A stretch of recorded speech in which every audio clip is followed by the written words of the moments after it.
c'est François. Aujourd'hui, on se retrouve sur Automatin pour parler d'actualité, hélas, et d'un point qui me paraît intéressant et que j'ai remarqué sur la guerre qui se déroule en Ukraine. Et oui, pourquoi peut-être Poutine va-t-il perdre à cause de ses pneus chinois ?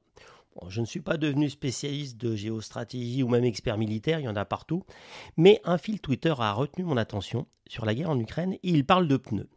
Mais avant d'aborder le sujet, il faut tout de même rappeler deux terminologies à la fois historiques et climatiques. Elles se nomment Rasputitsa et Merslota. Le premier correspond à la fonte des neiges dans la Grande Russie, et bien sûr Ukraine, au printemps, qui transforme les routes non asphaltées et les champs en une gange boueuse, épaisse et lourde. Pour s'en extirper, il faut un matériel au top, en particulier s'agissant des pneumatiques. Pour votre culture personnelle, la Merslota, c'est le contraire de la Rasputitsa. Le sol gèle sur plus de 2 mètres de profondeur, le sol devient alors dur comme du béton. Un deuxième point est à rappeler, les Russes se seraient préparés à une guerre éclair de 3 jours. La logistique et le matériel, tant humain que, surtout mécanique, ne devaient servir que 3 jours. Vous comprenez donc mieux qu'après 8 jours d'engagement, les prévisions logistiques et mécaniques doivent être revues. Mais revenons à nos camions et blindés sur roues. Ces engins doivent rouler régulièrement, environ une fois par mois. Et pourquoi, me direz-vous ?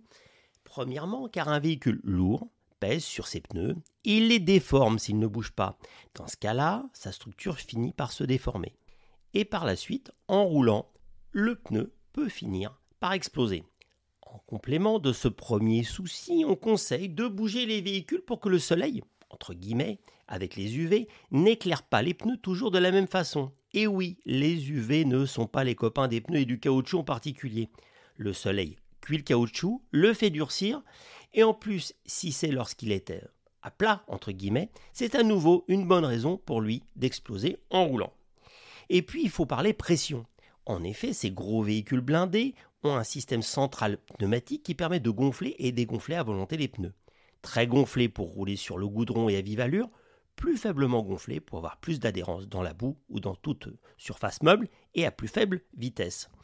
Sans vouloir dénigrer la technologie russe, ces systèmes de gonflage pneumatique embarqués sont des vrais oui. Donc, dans toutes les armées du monde, un tant soit peu sérieuse, il est conseillé de faire tourner le véhicule pour que le système à air soit lubrifié et pour détecter d'éventuelles fuites régulièrement. Et l'on peut dire qu'un contrôle démarrage mensuel est un peu le minimum acceptable pour avoir un parc en bon état. Et c'est là que deux informations complémentaires sont importantes à mettre en exergue. Tout d'abord, dans la réalité, cette mise en route régulière suivie d'un petit tour de piste n'arrive jamais.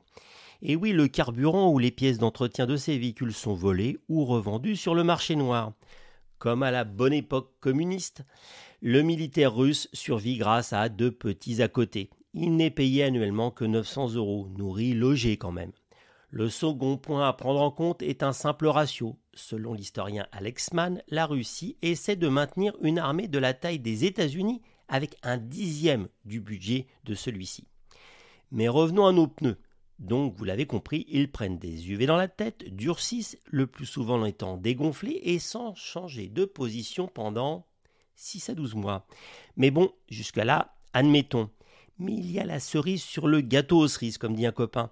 Ce ne sont pas des pneus radio poids lourds de l'ère soviétique ou européens de l'ère moderne qui sont montés sur ces véhicules. Ce sont des pneus pour véhicules militaires chinois et plus spécifiquement le Yellow CYS-20. C'est une mauvaise copie chinoise de l'excellent pneu militaire Michelin XZL. Comme je suis gentil, je vais vous donner une dernière info. Le rapport de prix entre un Michelin et un Yellow Sea, c'est environ 1 à 10. La qualité aussi.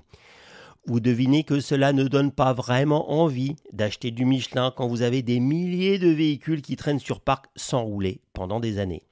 En tout cas, même si je ne préjuge pas de l'issue de cette aventure russe, la vérité reste à la citation, sans doute apocryphe, du général de Gaulle. L'intendance suivra, ou pas.